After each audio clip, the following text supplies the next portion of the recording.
Nu skal du til at tilslutte dit nye modem til din PC eller Mac.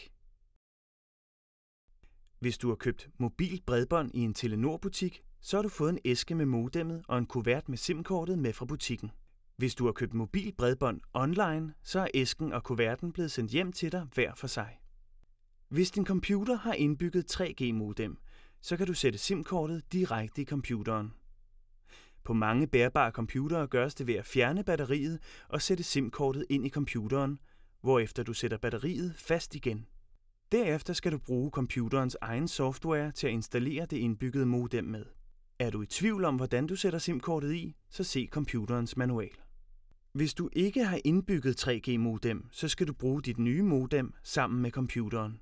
Tag SIM-kortholderen ud af siden på modemmet. Sæt SIM-kortet i kortholderen og kontroller, at det sidder rigtigt. Sæt kortholderen i siden på modemmet igen. Din computer skal være tændt, før dit modem bliver tilsluttet, for at installationen fungerer. Når din computer er tændt, sætter du USB-stikket i porten på computeren. Sæt derefter mini-USB-stikket i modemmet. Nu starter installationsprogrammet af sig selv, og du er klar til at installere.